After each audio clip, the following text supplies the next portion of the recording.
할렐루야. 오늘 이 시간에 우리 함께 요한복음 5장 1절부터 우리 9절까지의 말씀을 함께 교독하도록 하시겠습니다.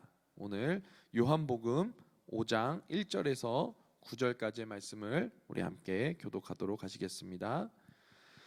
제가 한 절, 우리 성도님들이 한 절 함께 교독하시겠습니다. 그 후에 유대인의 명절이 되어 예수께서 예루살렘에 올라가시니라.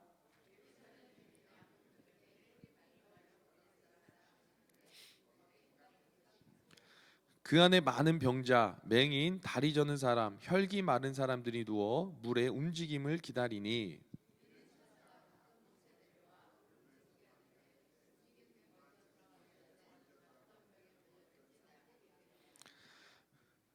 거기 38해 된 병자가 있더라.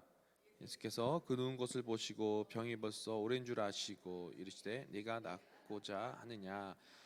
병자가 대답하되 주여 물이 움직일 때에 나를 못에 넣어준 사람이 없어 내가 가는 동안에 다른 사람이 먼저 내려가나이다.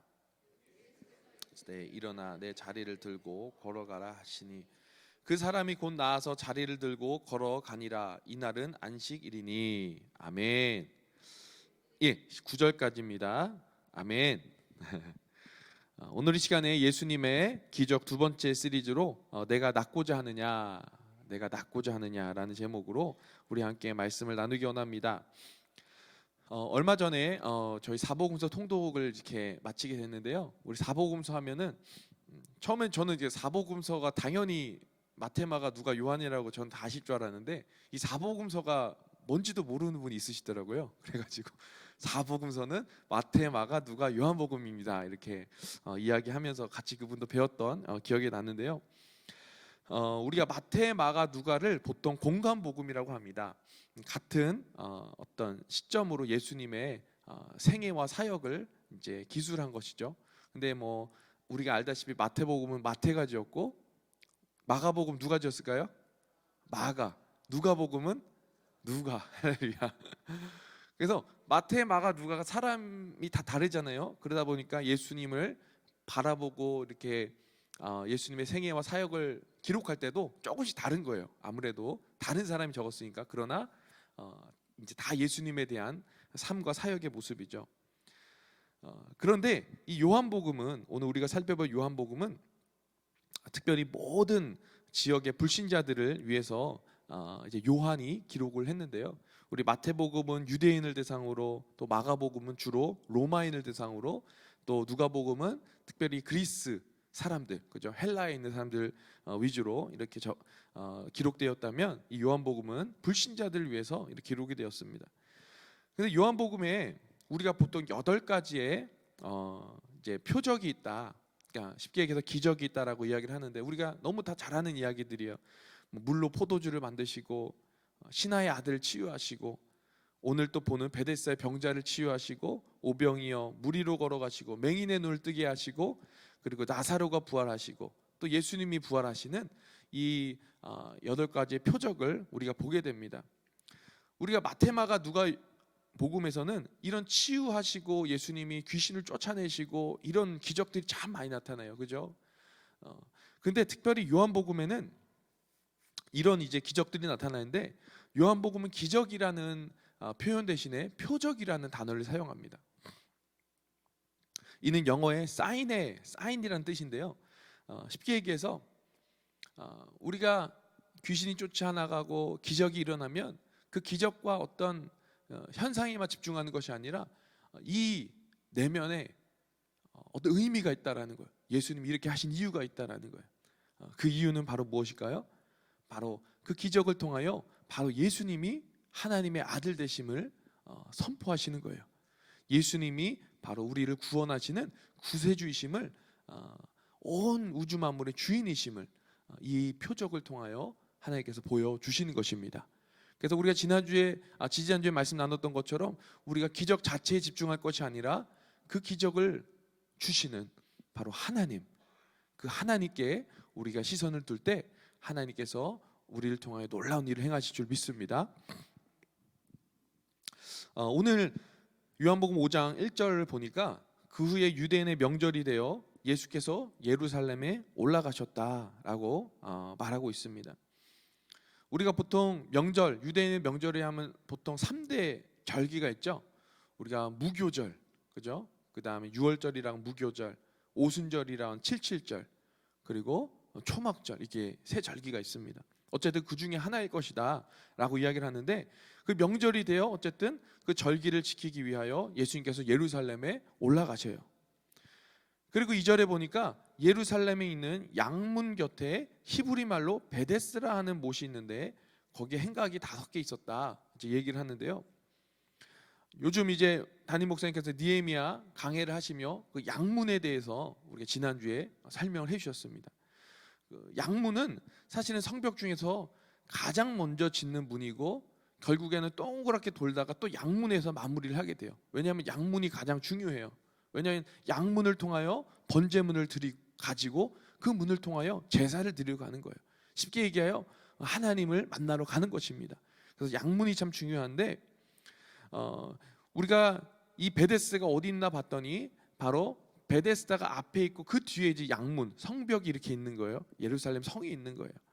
근데 당시에 그 양문 곁에 있는 베데스다는 그 이제 양들을 이제 제물로 바치기 전에 깨끗하게 씻는 장소가 바로 베데스다였다라고 이야기를 하고 있습니다. 우리가 베데스다라는 이야기를 많이 들어봤는데 베데스다는 이제 히브리어로 이제 베이트하고 뭐 헤세드가 합쳐져서 자비의 집, mercy of house of mercy, 자비의 집이다 이렇게 이야기를 많이 합니다. 그런데 그곳에 어떤 사람들이 있었나 보니까 오늘 말씀에 3절이죠. 그 안에 많은 병자가 있었다라는 거예요. 맹인도 있었고 다리 저는 사람도 있었고 혈기 마른 사람들이 누워 있었다라는 것입니다. 그리고 성경에 보니까 물의 움직임을 막 기다리고 있대요. 왜냐하면 그 이유가 이제 4절에 나와 있는데 4절에 보니까 이는 천사가 가끔 못에 내려와서 물을 이제 움직이게 하는데 움직인 후에 먼저 들어가는 자는 어떤 병에 걸렸든지 낫게 되밀어라. 예.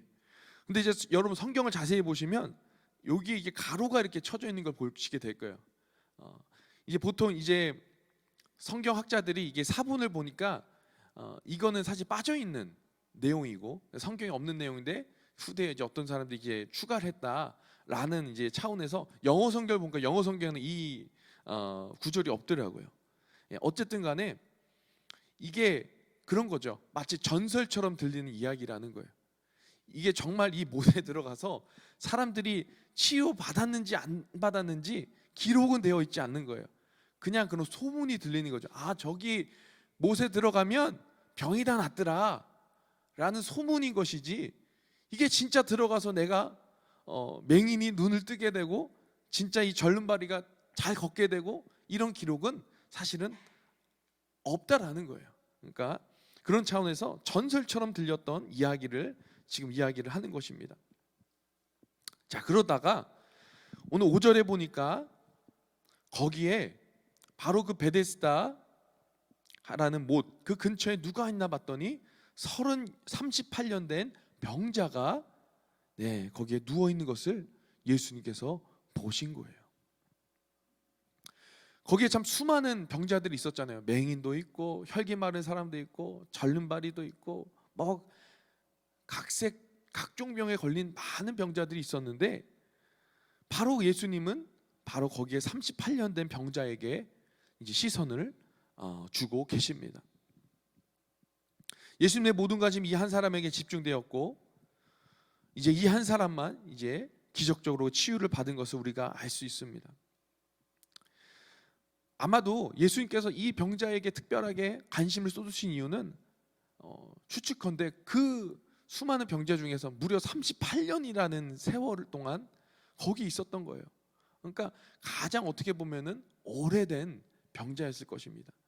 그리고 다시 얘기하면 오랫동안 병을 고침받지 못했기 때문에 정말 절망적이고 정말 소망 없는 가장 소망 없는 그런 인생을 살고 있었을지도 모릅니다. 그런데 예수님은 딱 보시자마자 이 병자를 아신 거예요. 오랫동안 이곳에서 누워 있으면서 고통 가운데 있었다는 것을 이 전지하신, 이 전능하신 예수님은 딱 보고 아신 거예요. 여러분, 이처럼 우리 예수님은요, 우리가 말하지 않아도 여러분 여기 한 분 한 분의 인생을 다 알고 계시고 다 공감하고 계신 줄 믿습니다. 왜냐하면 예수님은 전지전능하신 하나님이시기 때문입니다. 마치 사마리아 여인에게 남편 5이 있는 것을 말하지도 않았는데 아셨던 것처럼, 그렇죠? 또 나다니엘이 무화과 나무 아래에 있었는데 그 이름을 말하지도 않았는데 나다니엘이라고 말씀하셨던 것처럼, 또 요한계시록의 그 수많은 그 소아시아 교회들의 정말 그 환난 중에서도 주님을 향한 중심을 지키셨던 것을 말하지 않아도 하나님이 아셨던 것처럼 주님은 오늘도 우리 모두를 다 알고 계십니다. 그리고 그걸 아시는 주님께서 질문하시죠. 내가 낫고자 하느냐? 내가 정말 치료받고자 하느냐? 물어보시는 거예요. 그러자 그 병자는 그 안타까운 이제 상황을 이제 얘기를 해요. 말씀 가운데 보니까 오늘 말씀 7절 말씀이죠. 예, 7절 말씀을 우리 같이 한번 읽어보겠습니다. 시작. 병자가 대답하되 주여, 물이 움직일 때에 나를 못에 넣어주는 사람이 없어 내가 가는 동안에 다른 사람이 먼저 내려가나이다. 예. 이 전설 같은 이야기, 그 소문을 들어보니까 이 천사가 가끔 못에 내려와서 물을 움직이는데 거기 빨리 들어가야 되는데 지금 말씀을 보니까 나를 못에 넣어준 사람이 없다라는 거예요. 그도 그럴 것이 그 매트를 깔아놓고 누워 있는 거예요. 아마 걷지 못하는 사람이었던 것 같아요. 그죠? 누가 좀 도와줬으면 좋겠는데 도와주는 사람이 없는 거예요. 그리고 더 심한 것은 뭐냐면 나를 못에 넣어주는 사람도 없는데 내가 막 어떻게든 기어서 가려고 했겠죠. 내가 가는 동안에 다른 사람이 먼저 내려갔다라고 이야기를 해요. 막 아수라장이 됐을 것 같아요. 그죠? 이제 물이 동한다. 빨리 여기 들어가야 되니까 막 사람들이 막 달려가는 거예요. 그러니까 이 매트에 누워있던 병자는 어떻게든 가려고 하는데 도와준 사람도 없고, 아마 많은 사람들이 그냥 상상을 해보면 이 사람 막 밟고 지나갔을지도 몰라요. 도와주지도 않고. 그러니까 먼저 거기 1등으로 가야지만 내가 이제 치료받을 수 있다라는 그런 이제 믿음을 가지고 아마 많은 병자들이 그렇게 갔을 겁니다. 여러분, 근데 굉장히 여기서 좀 앞뒤가 맞지 않는 재미있는 걸 발견하게 되는데, 아까 전에 베데스다의 뜻이 뭐라 그랬죠? 자비의 집, 그죠? House of Mercy, 자비가 충만한 곳이 바로 베데스다라는 곳인데 지금 분위기는 어때요? 무자비해. 지금 자비가 없어요. 내가 먼저 들어가려고 다들 뛰어가는 거예요. 자비의 집에서 가장 자비 없는 행동들이 막 나오고 있는 겁니다. 이기적인 욕심으로 그 가득 찬 베데스다 연못가의 모습을 우리는 상상해 볼 수가 있어요. 여러분, 이러한 모습은 요한복음에서 하나가 더 나오는데요. 그게 뭐냐면 바로 성전에 가장 가까이 있던 사람들이 대제사장들이었어요. 어떻게 보면 가장 하나님과 친밀한 동행을 해야 했던 그 대제사장들. 그러나 실상 예수님을 보지 못하고 예수님과 가장 멀리 있었던 사람이 바로 대제사장들이었어요.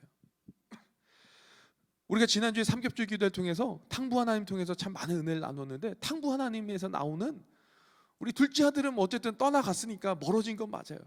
근데 아이러니하게 바로 아버지랑 같이 있었던 첫째 아들이도 실상은 뭐예요? 마음은 아버지랑 멀어진, 잃어버린 존재였다라는 것입니다. 여러분, 우리가 오늘 이 베데스다의 모습을 통해서 알 수 있는 것은 뭐냐면 바로 그 세상이 돌아가는 모습을 사실 이 베데스다를 통하여 우리에게 보여주고 있다는 거예요. 세상 사람들이 이렇게 살고 있다는 것입니다. 우리는 물론 사진은 멀쩡해요. 그죠? 여기 아무도 걷지 못한 사람은 없습니다. 아무도 여기서 앞을 보지 못한 사람은 없습니다. 그런데 세상 사는 사람들 중에 보면 사실은 우리 대다수가 내면을 달아보면 이 절름발이, 혈기 마른 자, 이런 병자들보다 더 심한 병을 가슴을 열어보면 우리는 안고 살아가고 있다는 거예요. 가슴을 열어보면 병자 아닌 사람이 없다는 것입니다. 한이 안 맺힌 사람들이 없다는 것이에요. 실상 우리 가슴 열어보면 정말 우리 안에 상처와 아픔들이 참 많이 있다는 거예요. 자, 그런데 여러분 이 베데스다 연못을 이제 물이 움직일 때 먼저 1등이 돼야지만이 거기서 우리가 이제 치료를 받을 수 있다는 믿음은 마치 세상에서 우리가 1등을 해야지만이 우리가 생존하고 살아남을 수 있다는 그런 논리와 굉장히 비슷합니다. 그래서 베데스다 연못은 남의 이야기 같지만 오늘 저와 우리 성도님들의 이야기일 수도 있다라는 거예요. 우리는 다 병이 있어요. 그죠? 병이 없는 사람이 없어요. 심지어 병이 없다라고 해도 무좀도 병이에요. 할렐루야. 무좀 없는 사람도 무좀도 병이에요. 그러니까 크고 작은 병들을 우리는 다 안고 살아가고 있다라는 거예요. 그리고 우리에게는 어떤 믿음, 어떤 헛된 믿음, 어떤 헛된 소문이 들려옵니까? 우리가 뭘 가지면은 분명히 나을 것 같고 성공할 것 같은 그런 헛된 믿음이 우리 안에 있을지 모른다는 거예요. 그 세상 사람들도 그런 이야기들을 전설처럼 꾸며내 우리 가운데 이야기해주고 있다라는 것입니다. 여러분 우물가의 여인은 어떤 믿음이 있었어요? 내가 남편 하나 잘 만나면 인생 필 거라는 믿음이 있었잖아요. 그런데 첫 번째 남편을 만나도 그거 아니야. 두 번째 남편을 만나도 아니야. 세 번째 남편을 만나도 아니야. 무려 5명의 남편을 만나도 그 공허한 마음, 그 허무한 마음은 채워줄 수 없었다라는 거예요. 그러나 지금 이 베데스다에 있는 사람들은 어때요? 물가에 뛰어들기만 하면 낫겠다라는 그런 헛된 믿음에 헛된 소망에 지금 마저 살아가고 있다는 겁니다. 우리는 어떻습니까? 돈을 벌면 모든 문제가 해결될 것 같아요. 권력을 쥐면 인생의 모든 문제가 해결될 것 같아서 권력을 잡기 위하여 질주합니다. 그러나 실상 권력을 잡으면 문제가 해결되는 것이 아니라 오히려 문제가 더 악화되죠. 더 부패가 심해지죠. 학위를 따면 모든 문제가 해결이 된다고 생각합니다. 그래서 많은 사람들이 이 학위를 따게요. PhD를 따게요. 10년, 20년 자신의 삶을 때로는 낭비할 때도 있다라는 거예요. 그게 내 인생의 문제를 해결해 준다고 전설처럼 믿고 있을지 모른다라는 것입니다. 그리고 이것을 또 다른 사람들에게 알려줍니다. 이렇게 살면은 행복해질 수 있어. 세상에서 이렇게 말하더라. 한번 이렇게 해봐. 그런데 어때요? 우리가 그렇게 살아보지만 실상 우리 안에 채워지는 것은 없고 해결되는 것은 없고 도리어 정상에 올라가 보니까 아무것도 없는 거예요.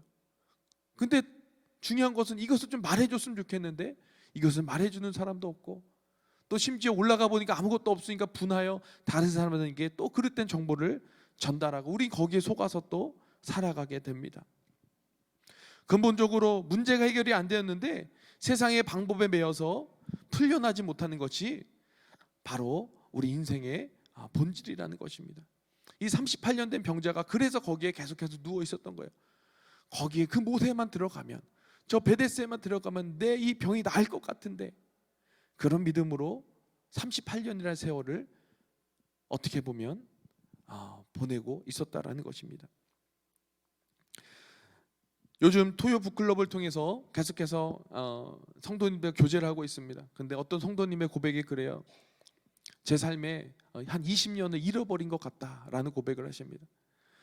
뭐냐 자세히 들어보니까 그 20년 동안 정말 돈만 벌면 내가 돈만 진짜 많이 벌어서 비즈니스만 성공하면 내 인생의 아메리칸 드림이 다 이루어질 줄 알았대요. 그래서 돈만 쫓으며 살아왔는데 결국에는 그곳에 내가 원하는 성공이 없었다라는 거예요. 그런 고백을 한 성도님의 이야기를 들으면서 우리가 무엇을 진정으로 붙잡고 가야 될지 다시 한번 생각하게 되었습니다. 여러분 사역자도 마찬가지예요. 우리가 뭐 세상의 것들도 헛된 소문과 그런 전설에 속아서 우리가 허송세월할 때도 있지만 저도 거기에 속을 뻔한 적이 있었다라는 것입니다. 제가 이제 여기 휴전 순복음교회 오기 전에 학교에서 이제 유학생활을 하고 있었습니다. 달라스에서 이제 공부하고 있는데 이제 제 마이너, 그러니까 두 번째 전공이 뭐였냐면 한국말로 얘기하면 이제 건강한 죽어가는 교회 살리는 그런 공부를 하고 있었어요. 철치 리바이탈라이제이션이라고 이제 그런 책들을 보면 거기에 뭐 교회 개청 이야기도 나오고 교회를 어떻게 하면 성장시킬 것인가에도 얘기 나오고 막 그 책들을 좋은 책들을 보고 학생들하고 교수님하고 막 이제 이야기를 나누고 갔는데 막 책들을 보니까 막 마음 안에 막 이 매뉴얼대로 교회를 개척하면 교회가 막 엄청 부흥할 것 같고 성공할 것 같은 거예요. 그러니까 책을 읽다가 보니까 나도 한번 개척해 보고 싶다. 나도 한번 진짜 하나님 기회 주시면 한번 미국에서 한번 교회를 한번 세워보고 싶다. 이런 막 제 안에 뭐라 그럴까 막 열정이 막 솟아나는 거예요. 근데 마침 그때 저기 뉴욕에서 어떤 분이 연락이 온 거예요. 연락이 왔는데 어떤 교회가 있는데 지금 교회가 막 싸움이 나고 막 반쪽이 났는데 지금 막 성도는 많이 없대요. 몇 명밖에 안 된대. 근데 지금 담임 목사님도 없고 그래서 이제 혹시 여기 올 생각이 없냐라고 저한테 연락이 온 거예요. 그래가지고 마침 그때 막 열정이 막 솟아오르고 있었잖아요. 죽어가는 교회 살리는 게 또 내 전공이니까 이 교회인가 보다. 하나님이 나를 이 교회로 부르나 보다 해가지고 제가 실제로 뉴욕도 갔다 왔어요. 거기 가서 막 설교도 하고 오고.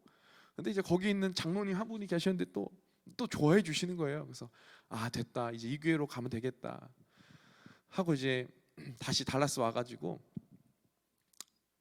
사모와 함께 이야기하고 또 이제 기도를 막 했습니다. 기도하고 했는데 저는 이제 꿈을 꿨고 사모도 꿈을 꿨어요. 저는 이제 꿈을 꿨고 그 꿈을 이제 얘기를 했어요. 근데 꿈의 해석이 다른 거예요. 저는 거기 가는 게 맞다. 분명히 하나님 꿈을 통해서 메시지를 확실하게 주신다. 가자. 뉴요커가 한번 돼보자. 막 이런 했는데 제 아내는 완전히 반대인 거예요. 그게 아니라는 거예요. 꿈을 해석해 동일한 꿈인데 이 꿈은 가는 꿈이 아니라 그냥 여기 있는 꿈이다. 좀 더 기다려야 된다. 여기는 아니다. 그래가지고 막 갈등이 생기고 막 안 그래도 저는 막 열정이 막 있어 가야 되는데 사모는 말리고 막 이러니까 막 열받기도 하고 섭섭하기도 하고 화가 나기도 하고 막 그런 거예요. 근데 이제 기도를 좀 더 하면서 제 마음 안에 그 동기들을 살펴보게 되었습니다. 그 전에 이제 또 제가 이제 갔다 와서 막 또 장로님하고 그 장로님 그 부인 되신 분 권사님 막 전화가 와가지고 막 저한테 막 이런 얘기하는 거예요. 막 우리 교회는 이래도 막 돈이 많다는 거예요. 막 통장도 있는데 그때 이제 제가 권 목사님 오면은 이 통장도 다 주고 막 차도 주고 막 아무튼 뭐 이런 이제 이야기를 한 거니까 저는 뭐 그 얘기 들으니까 몰랐는데 기도하면서 제 안에 그 욕심이 있는 거예요. 내가 왜 이 교회를 가려고 하나 살펴봤더니 제 안에 마치 이 베데스의 못에 들어가면 뭔가가 성공할 것 같고 회복될 것 같은 그 신기루를 제가 쫓고 있었던 거예요.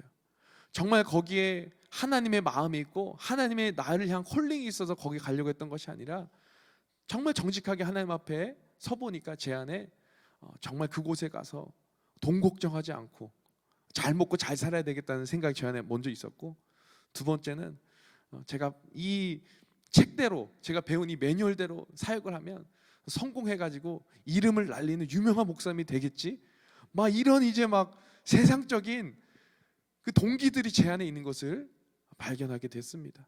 근데 그거를 마주할 때 피하고 싶었죠. 감추고 빨리 가고 싶었죠. 근데 너무 강력한 하나님의 그런 메시지도 있었고, 또 길게 얘기할 수 있지만 어쨌든 또 사모의 꿈의 해석이 또 내 꿈의 해석이 맞는 게 아니라 사모의 꿈의 해석이 맞다라는 또 깨달음도 주시고, 그래가지고 가지 못했죠. 가지 못했는데 하나님은 놀라운 축복을 예비하고 있었던 거예요. 바로 휴스턴 수목교회. 그래서 제가 올 수 있게 되었습니다. 할렐루야. 그래서 제가 가만히 생각해 보면 아마 그쪽 교회 갔으면 저는 큰일 날 뻔했어요. 목자도 모르는 제가 가서 거기 갔으면 아마 교회가 더 찢어지고 아마 큰일 났을 것 같아요. 진짜 하나님께 감사해요. 정말 진심으로. 나를 말려주시고 나를 거기 못 가게 하시니까 그것이 하나님의 은혜였구나. 또 제가 이 휴스턴 수목교회 와서 또 우리 홍영 담임 목사님 만나고 우리 사랑하는 성도님 만나면서 제가 아내랑 그런 얘기해요.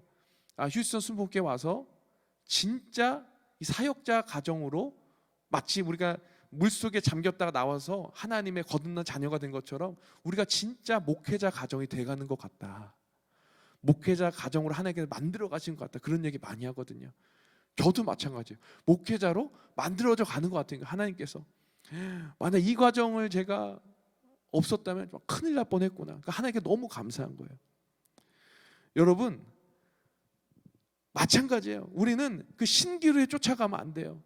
헛된 전설과 정말 헛된 소문에 우리는 쫓아가면 안 돼요. 우리가 쫓아가야 될 곳은 예수 그리스도인 줄 믿으시기 바랍니다. 하나님의 마음이 있는 곳에, 하나님의 콜링이 있는 곳에, 예수님이 있는 곳에 우린 가야 된다라는 거예요. 여러분 그래가지고 예수님께서 말씀하십니다. 내가 낫고자 하느냐. 6절에 예수께서 그 누운 곳을 보시고 병이 벌써 오랜 줄 아시고 이르시되 내가 낫고자 하느냐라고 물으십니다. 여러분 이 질문을 받은 이 병자는요 사실은 인생에 대한 애착을 상실했을 수도 있어요. 여러분 1년도 아니고 10년도 아니고 거의 40년 동안 지금 누워 있는 거예요. 그랬다면 이 병자 얼마나 절망 가운데 살았을까요? 아 이제 내 인생이 여기서 끝이구나 라고 생각했을 수도 있어요. 그의 곁에는 그를 보살펴 줄 사람이 아무도 남아있지 않습니다. 그러나 이런 절망 속에 놓여있는 그에게 예수님께서 다가오셔서 물으시는 거예요. 내가 낫고자 하느냐. 근데 여러분 여기서 질문이 있습니다. 여러분 여기서 수많은 병자 중에 이 병이 낫기를 원치 않는 사람이 있을까요? 다 낫기를 원하죠. 예수님 다 아시는 분이니까 치료해 주시면 되는데 예수님 또 물어보시는 거예요. 내가 낫고자 하느냐. 왜 이 질문을 하셨을까요? 여러분 사실은 우리의 속을 잘 살펴보면 사실 우리가 병에서 낫기를 원치 않는 사람들도 사실 있다라는 거 여러분 아십니까? 이게 무슨 말인가 싶으시죠? 여러분 이건 요한복음의 관점에서 우리 살펴봐야 됩니다. 여러분 김세훈 신약의 대가신 김세훈 박사님은 이 결핍 때문에 하나님으로부터 무한하신 하나님으로부터 떨어져 나온 반역하여 떨어져 나온 우리 인간은 유한한 우리의 내재적인 우리의 것으로 우리가 하나님 노릇을 하며 살아가려고 하는데 이것이 죄라고 이야기를 합니다. 근데 그렇게 살아가다 보면 우리 안에 결핍이 오고 그 결핍 때문에 우리 가운데 고난이 온다라는 거예요. 그리고 그 고난은 죽음의 증상이라고 이야기를 합니다.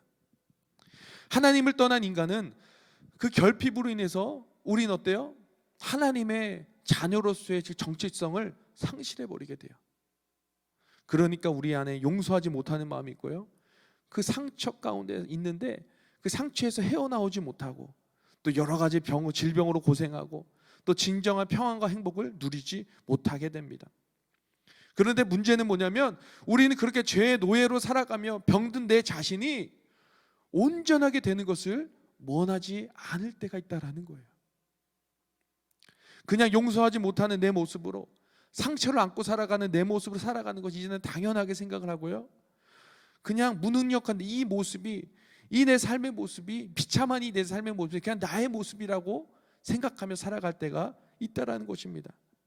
사랑하지 못하는 내 모습에 이것이 진짜 내 모습이냐 거기에 속아가며 우리는 살아갈 때가 있다라는 거예요.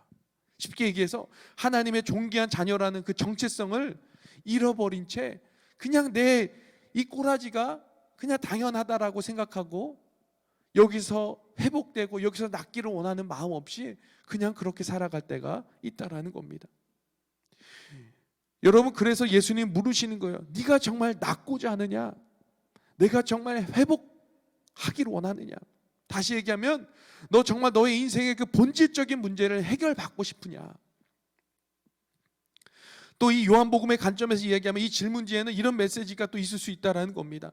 내가 정말 하나님의 아들 예수라는 사실을 너에게 믿고 너를 구원할 자가 바로 바로 예수 그리스도라는 사실을 너가 믿느냐?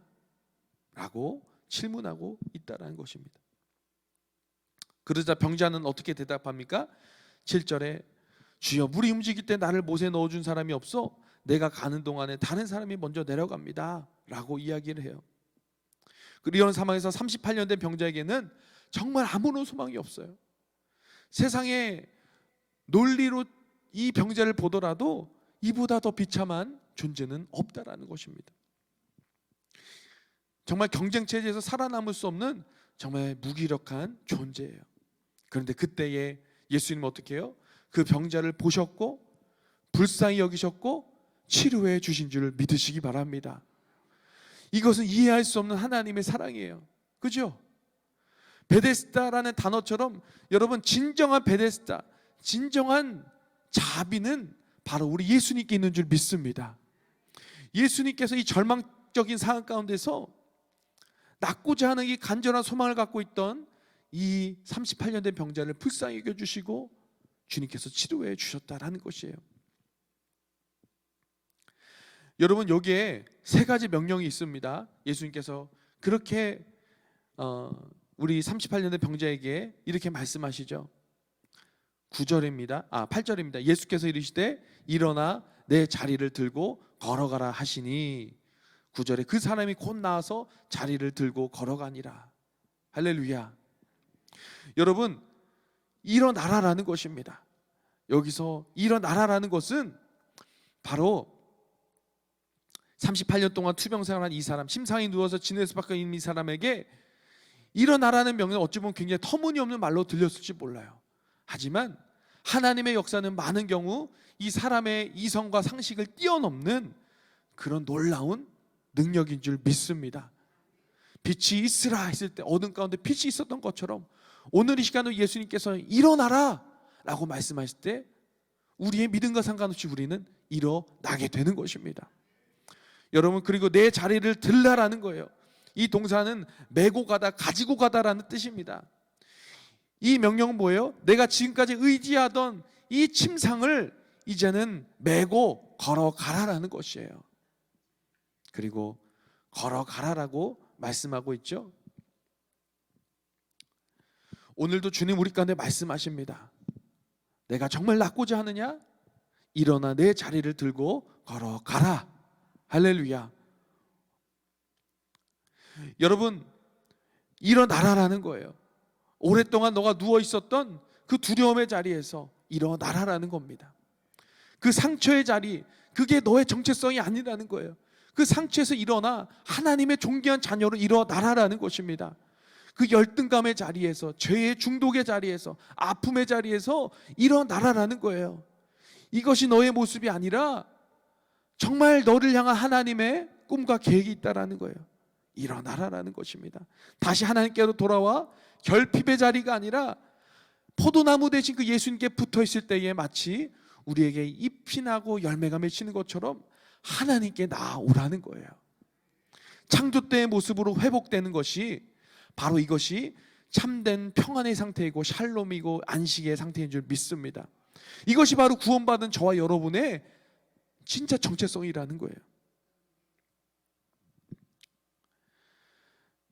그리고 예수님은 내 자리를 들고 일어나서 걸어가라라고 하는데, 이 걸어가라라는 이야기는 영어로 보니까 walk around, 돌아다니라는 거예요.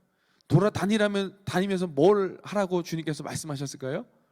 바로 내가 치료받은 것이 베데스다 못, 사람들의 그 전설로만 들렸던 그 못이 아니라 참된 치료의 근원 대신 바로 예수님이 나를 치료해 주셨습니다. 그 복음을 전하며 다니라는 거예요. 할렐루야. 여러분, 최근에 우리 그 스페니시 우리 그 수련회 때 우리 최산성 권사님의 간증을 제가 지지난주 해드렸는데, 우리 권사님의 간증이 어떤 거예요? 기도하기를 수술 안 하고 혹이 사라지게 해달라고 기도했는데, 사실은 기도하면서 혹이 뭐 작아지거나 없어지지는 않았대요. 그런데 도리어 기도를 하며 주님께서 나의 죄를 보여주시고 나의 정말 그 연약한 부분들을 보여주시며 회개 기도를 시키셨다라는 거예요. 그리고 그 회개 기도가 하면서 그때 수많은 중보자들을 보여주셨대요. 우리 최 권사님을 위해서 기도하고 있는 중보자들을 보여주셨대요. 그래가지고 이제 나중에 수술하게 되었고 지금까지 건강하게 권사님께서 사명 감당하며 살고 있다라는 것입니다. 하나님을 간증하며 살고 있다라는 거예요. 이렇게 걸어다니며 하나님을 간증하라는 것입니다.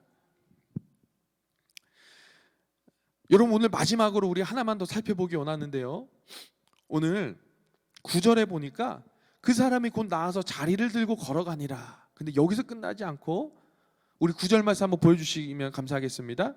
그 마지막 문장에 뭐라고 돼 있어요? 이날은 안식일이니. 자, 이날은 안식일에, 안식일에 예수님께서 이 병자를 고쳐주셨다라는 거예요. 여러분, 근데요, 한 가지 질문이 있어요. 뭐냐면 예수님께서 안식일에 병자도 고치고 여러 가지 이적을 보여주셨는데 왜 하필이면 예수님은 꼭 안식일에 일을 하셨어야 될까요? 왜냐하면 안식일에 이렇게 기적을 일으키니까 유대인들은 계속해서 예수님께 따지는 거, 왜 안식일에 일을 하십니까? 왜 안식일에 이런 기적을 행하십니까? 이것은 율법을 어기는 겁니다 라며 유대인들에게 점점 더 갈등의 골을 깊게 만드는 그런 사건이었던 거예요. 안식일 다음 날에, 안식이 아닌 날에도 치료할 수 있었을 텐데 왜 우리 예수님은 안식일에도 이런 기적을 일으키셔야만 했었을까요? 그것은 바로 하나님께서, 예수님께서 진정한 안식일을 회복시키시기 위함인 줄 믿으시기 바랍니다. 여러분, 안식일은 어떤 날이에요? 우리 창세기에 보니까 예수님께서 첫째 날, 둘째 날, 셋째 날 온 지구에, 그죠, 빛이 있으라, 달과 바다와 모든 동물과, 그죠, 생물들을 만드신 다음에 마지막 날에 뭐 하셨어요? 일곱째 날에 안식하셨대요. 그러면서 이 창조된 세계를 보면서 예수님께 뭐라고 말씀하셨어요? 하나님께서 보시기에 그냥 좋아가 아니에요. 심히 좋았더라. 토브 메오드, 심히 좋았더라. 하나님께서 창조하신 그 본래의 모습을 보니까 너무나도 아름답고 너무나도 좋은 거예요. 하나님 보시기에. 그것이 안식이라는 거예요. 그것이 참된 샬롬의 상태라는 거예요. 그러나 인간이 죄를 짓고 그 다음에 하나님과 관계가 틀어지면서 어떻게 해요? 우리 인간에게는 참된 안식이 사라지게 되었다라는 거예요. 그 참된 안식이 사라지게 되는 그 그림을 오늘 이 베데스다 38년 된 병자가 보여주고 있어요. 여러분, 안식일은 모든 것이 평안하고 모든 것이 아름답고 모든 것이 회복된 상태가 참된 안식의 상태인데 그 안식일에 38년 된 병자가 누워 있는 거예요. 여러분, 그림이 그려지시죠? 정말 보시기에 심히 좋았다라고 했던 그 안식일, 모든 것이 아름다운 하나님과의 관계가 모든 것이 100% 회복된 상태에 그 날이 안식일인데 그 안식일에 38년 된 병자가 절망 가운데 죽어가고 있는 거예요. 그 병 때문에 그 죽음의 그림자로 말미암아서 점점 죽어가고 있는 것입니다. 그것이 바로 이 38년 된 병자가 고통당했던 안식일의 모습이었어요. 그래서 예수님은 어떻게 해요? 그 안식일에 이 38년 된 병자를 고치신 줄 믿습니다. 너가 이렇게 38년 동안 절망 가운데서 일어나지 못하며 헛된 정말 신락 같은 소망을 갖고 있지만 매일매일 희망 고문당하며 살아가는 그 모습이 너의 진정한 모습이 아니라 일어나 내 자리를 들고 일어나서 주님의 복음을 전하며 살아가는 그 모습이 진정한 안식의 상태라는 것입니다. 하나님의 자녀의 모습이라는 것입니다. 그런 의미에서 하나님께서는 그 예수님께서는 바로 그 38년 된 병자를 고쳐주신 줄 믿습니다.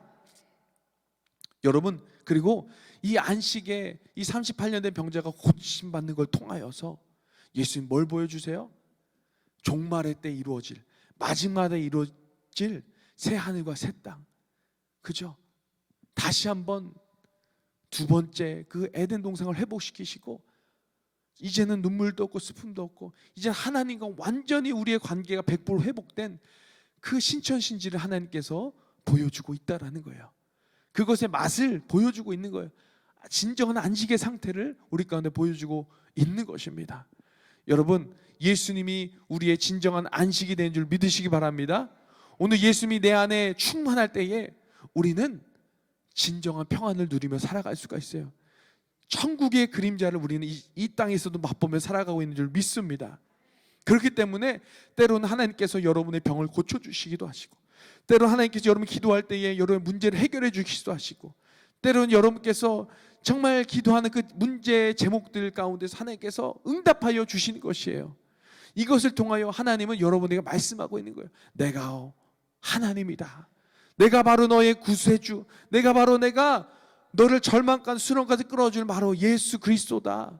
만왕의 왕이다람을 하나님께서 오늘 이 시간 우리에게 말씀하고 있는 줄 믿습니다.